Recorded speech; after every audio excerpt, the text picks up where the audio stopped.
పలనాటి నుండి ఆంధ్ర సీమ వరకు ఐదురిపేట నుండి సౌండేరుపాలెం, పేర్లి, చింతాయిపాలెం, కర్లపాలెం, ఎమ్మి రాజుపాలెం, సత్యవాటిపేట, ఐదురిపేట వరకు పోయి ఒంటేల పోసుకుని ఒంగోలు గిత్తలా పారిపోతారు. రాకి నువ్వు సువట్టపురంలో చిన్న దొంగతనంతో మొదలుపెట్టి ముంబైలో మైనింగ్ తో అదరగొట్టి మళ్ళీ ఆంధ్రాలో అడుగు పెట్టి ఆంధ్రాని అల్లకోలం చేసిన గ్రేట్ రాకీ బాయ్వే. అలాంటిది ఆ బందిపోటు శివ అంట ఎవడు నా ప్రజలను నా తమ్ముడిని నాన్న కొట్టి ఆ ఫారెస్ట్ ఆఫీసర్ని ఫారెస్ట్ లో పడేశాడు. వాడి మెడ కావాలి రాకి నాకు. ఆ మెడ తేవటానికి క్షణం కూడా పట్టదు. ఇంతకి గనిని పంపించాను. గని ఏం చేశాడు ఆ పని? గన్ని కాదు రాకి, ఈ డామల మెయిన్గా ఉన్న రాకి నువ్వు ఆ బందిపాటు శివానే నువ్వే నరకాలి.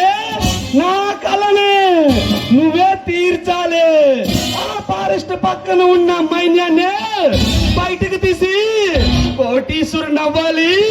ఈ రాష్ట్రాన్ని ఏలయ్యాలి రాకి.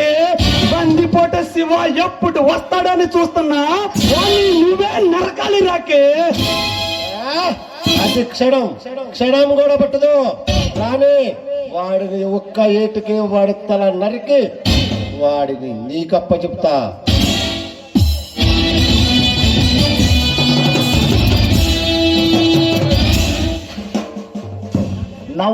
నవ్వండి. మీలాంటి మృగాలకి ఆ నవ్వు నిమిషం మాత్రమే ఉంటుంది. ఆ తర్వాత అరిచి గోల చేసిన ఈ పెట్టిన మీ మొర ఆ దేవుడు కూడా ఆలకించాడు రా. మీలాంటి రాక్షసుల్ని అంతం చేసి మరో దీపావళి పండుగ నా ఆంధ్రప్రదేశ్కి కానుకగా ఇస్తా. నోటికొచ్చినట్టు అడ్డగోలుగా మాట్లాడుతున్నావు. ఇక్కడి నుంచి అడుగు బయట పెట్టాలని కోరిక లేదా? మేమేమన్నా రౌడీలం కాదు, గూండాలే కాదురా. ఈ దేశాన్ని పాలించే రాకీ పేరింటే ఆంధ్రప్రదేశ్, ఇండియా, ప్రపంచం మొత్తం గసగసగసగసని వణికిపోతుంది. ఈ విజేంద్రవర్మ మైనింగ్ దందాలు, ఆడవాళ్ళు, పసివాళ్ళ పిల్లల్ని చంపేస్తాడు. నవ్వుతాము. లక లక లక లక లక లక లక యమ్మ రే యమ్మ.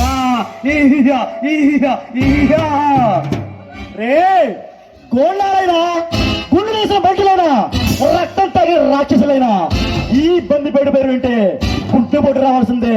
అనవసరంగా మీరు నా అన్న వదిలి అధికారంగా చంపారు. మిమ్మల్ని ఎలా వదిలిపెడతా ఉంటారా? మిమ్మల్ని ముక్కలుగా నరికి నా ఆంధ్రప్రదేశ్కి పండగ చేసుకోవాలని ఇస్తాను రా. మిమ్మల్ని ఇంకా బతకడం మనం చంపేడు రా. రాయండి రా.